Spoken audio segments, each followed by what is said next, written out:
പ്രിയരെ, അസുഖങ്ങളും അപകടങ്ങളും മൂലം ആയിരക്കണക്കിന് ആളുകൾ അനുദിനം മരിക്കുന്നു. അതിന്റെ എത്രയോ മടങ്ങ് പേർക്ക് ഗൗരവമായ പരിക്കുകൾ സംഭവിക്കുന്നു.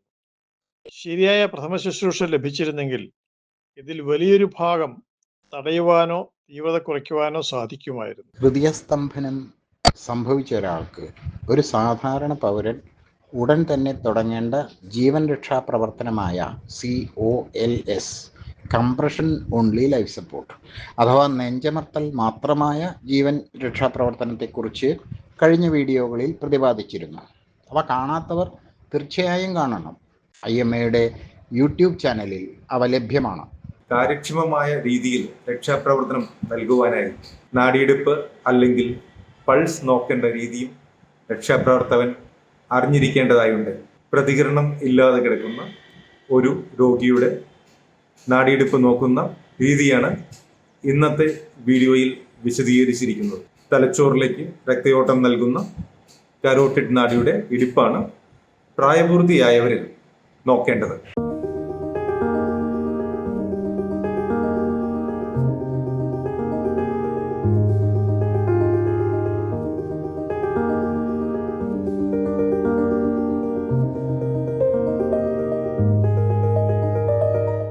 ഒരാൾ കുഴഞ്ഞു വീഴുന്നത് കണ്ടാൽ മുൻപ് വിശദീകരിച്ച രീതിയിൽ സ്ഥല സുരക്ഷിതത്വം ഉറപ്പാക്കുകയും പ്രതികരിക്കുന്നുണ്ടോ എന്ന് നോക്കുകയും ചെയ്യുക.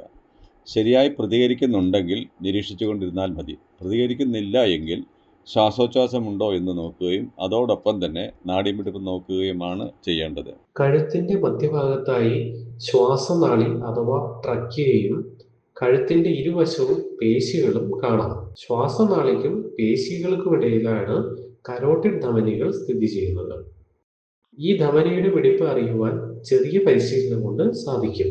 രോഗിയുടെ ഒരു വശത്ത് നിന്നുകൊണ്ട് കഴുത്തിന് മധ്യത്തായി ശ്വാസനാളത്തിന് മുകളിലായി 2 വിരലോ 3 വിരലോ വെക്കുക. എന്നിട്ട് സാവധാനം നമ്മൾ നിൽക്കുന്ന വശത്തേക്ക് തന്നെ വിരലുകൾ നീക്കുക. അപ്പോൾ ശ്വാസനാളത്തിൻ്റെയും പേശികളുടെയും ഇടയിലായി കരോട്ടിഡ് നാഡീമിടിപ്പ് ലഭിക്കും. നാഡീമിടിപ്പ് നോക്കുവാൻ 10 സെക്കൻഡിലധികം സമയം എടുക്കരുത്. നാഡീമിടിപ്പ് ശരിയായി കിട്ടുന്നില്ലെങ്കിൽ നാഡീമിടിപ്പ് ഇല്ല എന്ന് കരുതി അടുത്ത ഘട്ടത്തിലേക്ക് കടക്കണം. നാഡീമിടിപ്പ് നോക്കുമ്പോൾ തന്നെ ശ്വാസോച്ഛ്വാസമുണ്ടോ എന്നും നോക്കണം. 10 സെക്കൻഡ് അറിയാനായി 1001, 1002, 1003 എന്നിങ്ങനെ 1010 വരെ എണ്ണിക്കൊണ്ടിരിക്കാം. കുട്ടി അഥവാ ചൈൽഡ്, അതായത് 1 വയസ്സിനും 8 വയസ്സിനും ഇടയ്ക്കുള്ളവർ നാഡീമിടിപ്പ് നോക്കുവാൻ മുതിർന്നവരിൽ ചെയ്യുന്നത് പോലെ കഴുത്തിലെ കരോട്ടിഡ് നാഡിയുടെ മിടിപ്പോ അതല്ലെങ്കിൽ ഇടുപ്പിൻ്റെ ഭാഗത്തുള്ള ഫെമറൽ നാഡിയുടെ മിടിപ്പോ നോക്കാം. ഇൻഫൻറ്റ് അഥവാ ശിശുക്കളിൽ, അതായത് 1 വയസ്സിന് താഴെയുള്ളവരിൽ കയ്യിൻ്റെ ഉൾഭാഗത്തുള്ള ബ്രാക്കിയൽ നാഡിയുടെ മിടിപ്പാണ് നോക്കേണ്ടത്. ഇത് പിന്നീട് വിശദീകരിക്കാം. അബോധാവസ്ഥയിലായ രോഗികളെ നാഡീമിടിപ്പിനനുസരിച്ചും ശ്വാസോച്ഛ്വാസത്തിനനുസരിച്ചും 3ആയി തരംതിരിക്കാം. അബോധാവസ്ഥയിലാണ് എന്നാൽ നാഡീമിടിപ്പും ശ്വാസോച്ഛ്വാസവും ഉള്ള രോഗികളാണ് ആദ്യ ഗണത്തിൽപ്പെടുന്നവർ. ഇവരെ നമുക്ക് ചെരിച്ചു കിടത്താം. ഇത് എങ്ങനെയാണ് ചെരിച്ചു കിടത്തേണ്ടതെന്ന് കഴിഞ്ഞ വീഡിയോയിൽ വിശദീകരിക്കുകയുണ്ടായി.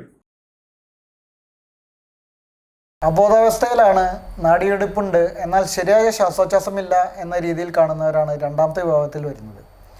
ചിലതരം പാമ്പുകടിയേറ്റാലും തലയ്ക്ക് ആഘാതമേറ്റാലും ഈ രീതിയിൽ കണ്ടേക്കാം. ഈ സമയത്ത് കൃത്രിമ ശ്വാസോച്ഛ്വാസം നൽകുകയാണ് വേണ്ടത്. ഇത് നമുക്ക് അടുത്ത വീഡിയോയിൽ വിശദീകരിക്കാം.